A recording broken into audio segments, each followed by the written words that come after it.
Hi guys, this is Dormouse03 continuing my Assassin's Creed 3 Perfectionist Guide, where I'm going to be getting all of the optional objectives in all of the main missions. And so this is sequence 8, and this is your first mission. You're going to get on this horse and follow this dude, and eventually you will get to this point right here where you're going to have to tail this guy. And so it's pretty standard. You just want to kind of make sure to stay in view of him. You want to try to not get his attention. Go from cover to cover, use the crowds of people to blend in. And you don't have any optional objectives at this point, so all you have to do is follow the guy. And at certain points he'll sort of stop and look back, and you want to just make sure you're hidden for those. Otherwise, this is a pretty standard little tailing section. And so, while we're waiting to get through this section here, we can talk about the optional objectives. So, at some point, you'll have the opportunity to do a static eavesdrop. So that's one. And then the second is to perform a mobile eavesdrop. And then the third is to not shove anyone during the last part of the mission, and that's by far the most difficult. So right here, these guys are going to get into a little tussle. And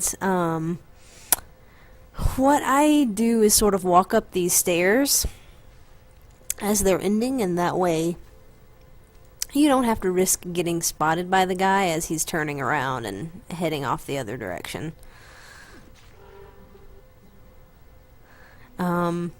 You want to try to avoid getting caught up in the on the buildings, because you saw right there he sort of got suspicious of me as I was trying to get down. A lot of times the way that they have the system set up to where you just pretty much grab onto whatever you can kind of doesn't work in your favor at times because you'll be trying to just move, and you don't want to be climbing, and then you'll start climbing. But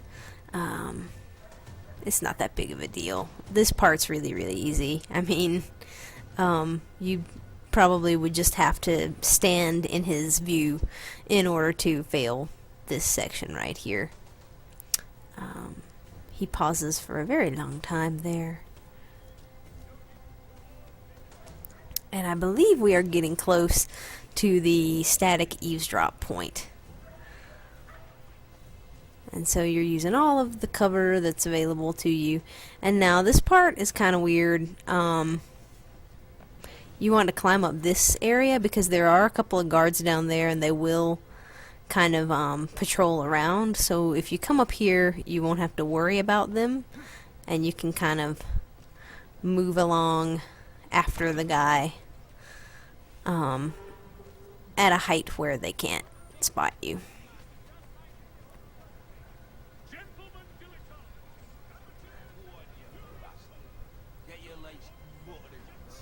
And again, just all kinds of places where you can hide, within crowds, within bushes, around corners.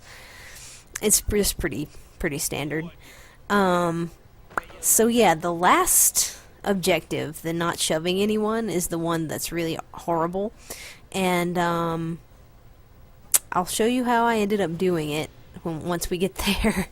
But it definitely took a lot of tries, and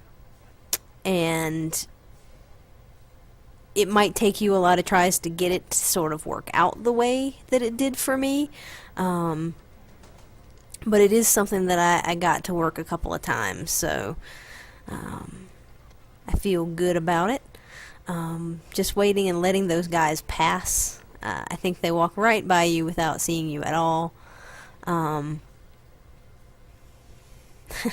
He had to turn around just at that moment, didn't he? Also, if you can help it, it really does help to have a controller that doesn't have a lot of stick drift on it, because as you saw right there, I climbed up on top of that fence, and I didn't really mean to, and it's just because my sticks drift forward just from holding them in that position for years, and you know, sometimes you really just don't want to go any farther than than you wanted to, and it takes you out of cover and messes you up a little bit. So if you play a lot of games that are sort of stealthy and rely on precision and things like that, you definitely want to make sure that you have a good controller. My little PSA. Alright, and so this is going to be one of your eavesdrops.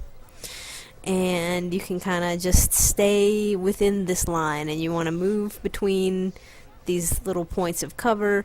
They don't turn around too often, but you don't want to get too close to them either. I got a little bit nervous because I was like, there's no cover, but they just don't turn around that much. So you should be okay, as long as you're sort of hanging back a little bit, not venturing too close.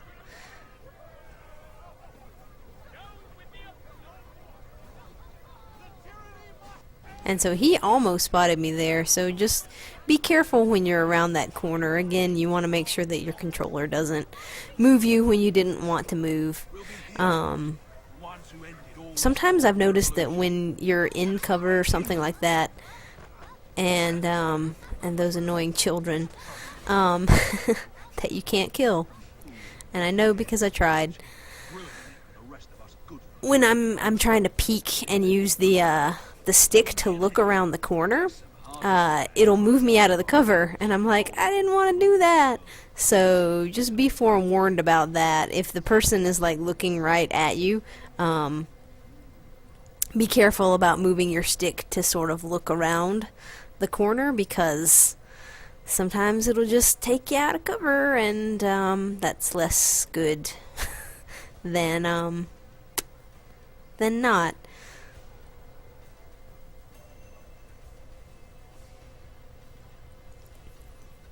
And so there we go. Finally, we got that perform the mobile eavesdrop.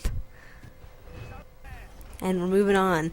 And so here is the last part, and this is pretty awful. So basically, I'm trying to cut the corners as tight as possible. I'm trying to run as much as I can. I let off the A button right there because I wanted to not run into any of those people. But I'm really trying to hug it tight and trying to keep up with him as much as possible, because if he gets away from you and gets past these guards up here, it's going to be unpleasant. And so I caught up to him here and was able to tackle him before before he ran into that row of guards that was right there. You can run around those guards and catch back up to him, but that makes it last longer, and it's trickier, and the more that you have to sort of run through those crowds of people, the higher the chance that you're going to accidentally bump into one of them. And so that's what worked for me. It was not really fun, and it took several tries to get it down. One time I even accidentally ran into him before I shoved him, or before I tackled him. I caught up with him and I bumped into him by accident, and that failed the objective for me, which was very annoying. So be careful about that. Make sure that you tackle him. Don't accidentally run into him. And just know where those people are, where those groups of people are, so that you can let off the run button when you know that you're going to be coming up to them, and then hit that trigger and push A and run, take off as soon as you get out of dodge. So that's my advice for that part, and that's that mission down. So we're on to the next one, where we are going to be doing a couple of fairly easy things within this little prison environment. So this is mission 2 of Sequence 8, and it's called Bridewell Prison. And there are a couple different parts here, and a lot of them are pretty straightforward. You start off right here, and you just have to follow this guard down and talk to a guy downstairs. And so you're going to be doing several different parts as you try to break out of the prison. It's kind of like you're trying to break out of the prison, but you're also trying to get Hickey, who was the dude that you were trying to get in the last sequence that ended in that nice little chase sequence that was pretty awful as far as meeting the optional objective. So this one is a whole lot better, though, as far as not being super difficult. The only thing with this sequence that if you don't know might be a little jarring is that it starts to move from mission to mission without any time in between. I need your help. So I guess I'll pause for a second and talk about this right here. So you're going to be playing a game with this dude, and it's not, I think it's called Nine Men's Morris. Fine. It's pretty easy. You don't have to win, you don't have to do anything. It's definitely not anything like when you're trying to get the achievement for doing these mini games. I think you just have to play until he finishes talking. Pleased to meet you. So that's this part. In any case, back to what I was saying. It starts to move from mission to mission within the sequence. You don't have any time in between like you do in some of the other sequences to go and try to clean up anything, or if you wanted to go back and replay the previous sequence, you still could after you finish the entire sequence. So this is what happened to me.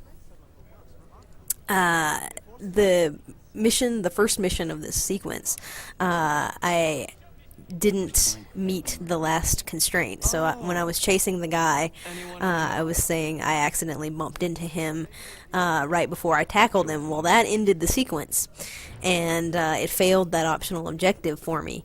And so I had to play through this entire part before I was able to go back and replay that first mission. So just be forewarned about that. You will move from one to the next, so you want to be aware of that. You can go back and replay them after you finish the sequence, but you'll need to finish out the entirety of sequence 8 before you can do that. So in this section right here, you're going to be trying to pickpocket this guy. He'll start to move from that area. You don't want to alert him or the guards of your pickpocketing, and so the best thing to do is just sort of either follow him or go straight to this jail cell over here.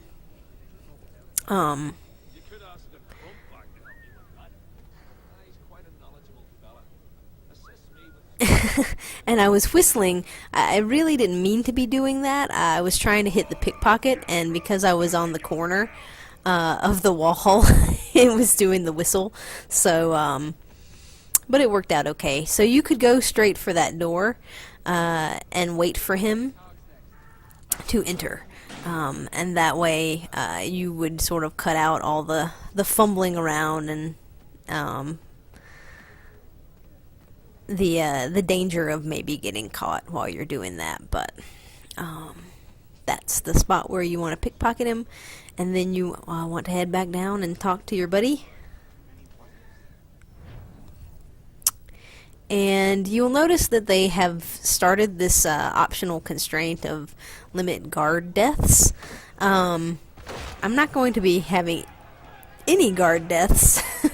You don't have any weapons, so unless you took a weapon from a guard, I don't know how you would kill them. Because you're just unarmed right here. So you're starting a brawl right now. There's no constraint to like limit getting hit or to do it in a certain period of time or to hurt enemies in specific ways. You just have to beat up on all these dudes. So use your combat skills just like you have for the rest of the game and have some fun wailing on these guys. Because you don't have any optional constraints right now, which is awesome. It's nice to have a little break from some of the more difficult constraints and to have something that's really doable. It seems like in the last few sequences there have been some pretty tricky things to pull off, and definitely that last one in the first mission was tricky. So it's nice to have something that's not super difficult. So you end up back in this cell, you just pickpocket this guy, pretty easy, and then you will be able to move on to the next part of this little prison sequence. And so right now, you want to try to just stay unnoticed. You can take out these guys, but I would advise against it. You don't have to take them out, and the longer you stick around in an area, so if you don't manage to take them down right away, or if you end up doing a silent takedown or something and it takes a few seconds, one of the other guards can come around and see you. And so that happened to me a couple of times. So I would tell you just try not to frack around like I was doing down there. You can head straight into this cell and it provides you some cover. If they spot you, it's not a big deal breaker. You just want to try to limit that. You also have 2 minutes. The counter is counting down. The timer is counting down now until you have to, that's how much time you have to reach Hickey. And so he's right in the cell right next to me, a couple doors down. And so if you just run over there and interact with the door, as long as the guys haven't actively tried to come get you, you will end the sequence and be done with that part. So don't worry if their little arrows turn red. As long as they haven't triggered open conflict, by the time you reach the door and press the interact button, you will be successful there. So that is that mission down. And now this part, this is mission 3, and this is tricky. So you have to take down 2 of these guys, and you have to keep Washington's bodyguards alive, which means you need to move through this sequence, and you're moving very slowly because Connor is injured, and you just want to follow the path that I did. That was the only thing that I got to work as far as getting the moving takedown on both of those dudes. And you want to stay on Hickey because they can take out Washington's guards pretty fast, and if you don't move and get to him quickly in that section, they will kill one or both of them. So you want to be running, do the running takedowns on those 2 guys, and then catch up to Hickey. And that will be public execution down, and that will be all of sequence 8. So that one might take a couple of tries. It is tricky to get it because you are moving sort of in jelly. But you want to keep the bodyguards alive, and you want to take down 2 guys as you're doing it, just like you saw. And so that will be the end of sequence 8. I hope that it was helpful, and I will see you guys in sequence 9. Thanks for watching.